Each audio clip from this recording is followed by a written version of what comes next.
Welcome. Welcome to what is the sixth full meeting of the Facilities Study Group. Study group members are by and large in these tables near the front, and we have with us, as we do at every meeting, members of our resident forum. Just for our interest, anybody who's a signed up member of the resident forum, you just raise your hand so see who all is here. Everybody is welcome, but resident forum members have a special role to play. It's self-designating, so if you want to be a member of the resident forum, you simply go on the website and say, I want to be a member of the resident forum, and this is my email address. And that will ensure that you're kept in close communication with what the study group is doing. My name is John Milliken, and I have the honor of chairing this group. Ginger Brown here at the front table is the vice chair, and as I said, members of the study group are sitting around these front four tables. I've got a few opening comments that I want to make. This is the agenda for tonight. This is our introductory meeting in our third topic area. We spent the first couple of meetings talking about financial resources, where we got our money. We spent the next couple of meetings talking about demographics, who we are and who we think we're going to become. And now we're going to spend the next couple of meetings talking about public facilities. What do we have now? What do we think we're going to need? And how do we figure that out? And tonight we will have a couple of presentations from each of the major departments within the county to acquaint everyone with their facilities, both schools and county. And then I'm going to try to moderate a little panel discussion with the department heads, basically around the topic of how do you figure out what you're going to need in the future, and how does that get communicated up to the manager's office and to the board so it gets built into whatever long-range plan the county has for paying for these things. That's the agenda for tonight. I think everybody's probably familiar with this slide by now. That's how to contact us, and for people who want to use Wi-Fi tonight, that's the password. We're in a school, so the password is knowledge. As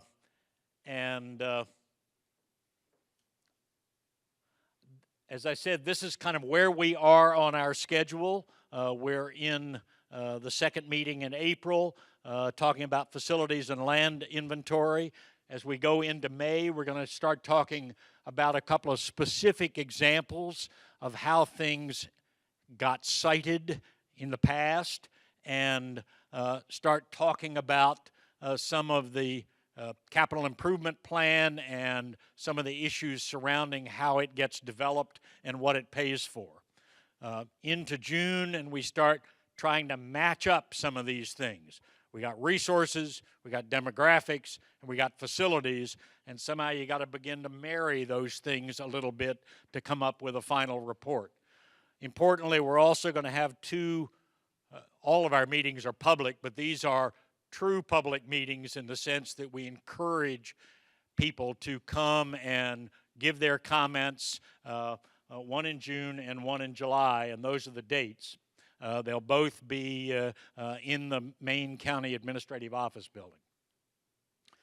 Our initial report is due back to the school board and the county board in September, so we're going to be spending August putting that report together.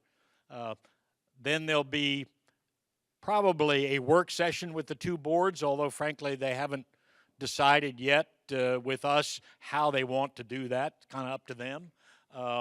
And we're then going to start in earnest putting together our final report, which is due in November. These are excerpts from the charge that we have from the county board and the school board relevant to the topics for tonight. And we've just pulled out of the charge things that have to do with facilities. identifying the key facilities and needs 5, 10, 20 years out. 20 gets a little difficult. Proposing criteria and a process for citing public facilities. As I think most people know, and we talked a little bit at the last meeting, there is a process originally adopted in 1993 by the county, and we're going to take a look at that and other things and suggest to the county board and the school board perhaps a new set of criteria or a new set of a new process for deciding how things and where things get located. I won't spend a lot of time on these. We try in this handout to recap what we think we've learned so far.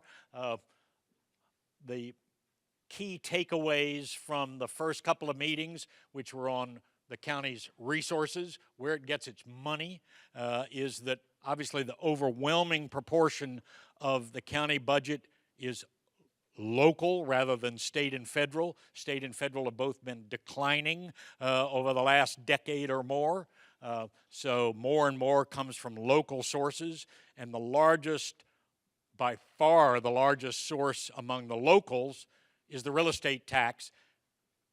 Then from there, Arlington takes a unique path, and that is that we get roughly 50% of our real estate taxes from our commercial tax base, and the other 50% from the single-family home and condominium residential tax base. That's very different than our neighboring jurisdictions, which get much larger shares from their residential from the single-family home. 78% in Prince William's case, 75% in Fairfax County's case.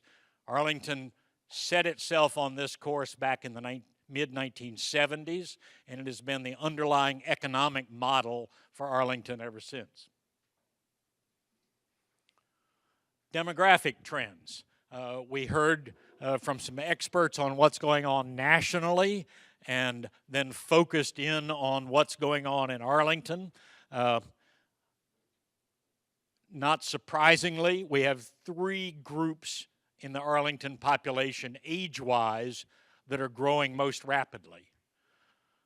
Millennials are the ones everybody talks about, but proportionately, the 2 faster growing groups are the under 5 and the over 65.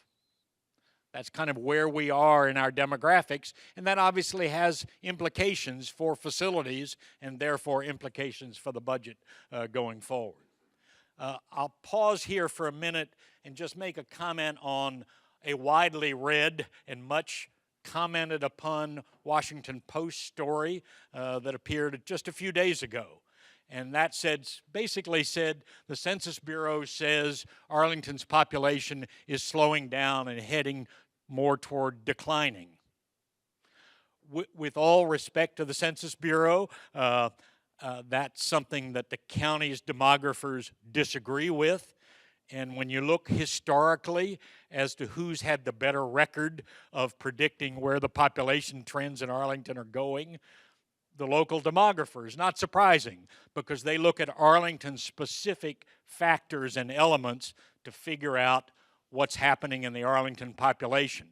And the Census Bureau, when it's doing mid-census projections, is doing it based on more national trends.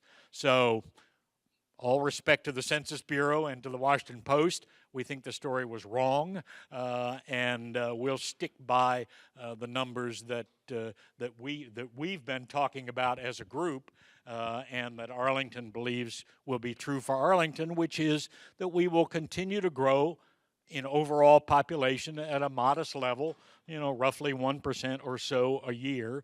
We don't see any big change in that, and that too has implications for facilities and future planning. We talked a lot about school projections, and rightly so. That's something that's on everybody's mind. We brought in expert teams, people who do this kind of work as third-party consultants all across the country to take a look at and critique the way we generate our numbers, both county and schools, and they've given a fairly detailed, fairly technical report, and they presented at our last meeting. Fundamentally, they say we do it the generally accepted correct way on both the county and the schools side. They had a series of recommendations for both the county and the schools, mostly on making sure that the county information, which is very project specific, is fully given to the schools and in a form that's usable by the schools so that they can keep full track of exactly what's happening in Arlington as the decisions are being made on the county side. That's essentially what that graph says. That the county forecast and the schools forecast, they're done for different reasons and are forecasting different things. The trading of data between them is an important handoff, and one that the demographic subcommittee is going to take a little more detailed look at, I'm sure, and we will look at the recommendations that the consultants have made and perhaps make some ourselves to the county and the schools. Upcoming meeting dates. The facilities subcommittee will have its first meeting next week on the 27th in the county administrative building. That subcommittee is really going to take the information that we hear tonight and begin to develop it in more detail for what will ultimately need to go into the various reports that we will be submitting. And as we've done with other subcommittees, they'll bring their work back to the full group on at least one and probably multiple occasions for vetting and further comment as they develop the challenges in the facility field that is felt the county has, and answer the other specific facility-related questions that are included in the charge. Citing principles is itself its own subcommittee, and it will have its first meeting on the 5th of May, and that's going to specifically take up the question posed in the charge that says, take a look at and give criteria and process for the citing of public facilities. Ginger Brown's going to chair that subcommittee. I'm going to chair the facilities subcommittee, and there are members of the group that have been assigned to each of the 4 subcommittees. Anybody is invited. You're more than welcome to come and participate. Those who've been assigned, I really want to make a special effort for them, each of them, to come. Demographic subcommittee will be meeting again, as will the economic subcommittee on the 11th of May. Then we've got tentative dates for those 2 subcommittees later in May as they begin to kind of finish up their part of the work, looking for the information that's going to need to be put into the reports. It's not done yet. It's got to come back to this group, but those 2 committees are going to try to accelerate their level of activity to get their tasks done. These are the next full group meetings. Mid-May, 13th of May at Washington Lee, and those are the agenda items. The end of May is going to be an interesting meeting, and particularly put that, study group members, on your calendar, because it may make sense for us to start even a little earlier, and I'll tell you why. And I know that's a hardship on people because you got other things to do, but we're going to go down to the Trade Center and take advantage of it being late May with good daylight, we're going to do a tour of the Trade Center because that's such a central issue in the whole facilities question. Going to do a tour of the Trade Center to see what they've got and by implication what they need for the future. 27th, and then that's also going to be the principal night that we'll be talking about the capital improvement program. First open house, which we've already discussed. I think that's the end of my opening presentation.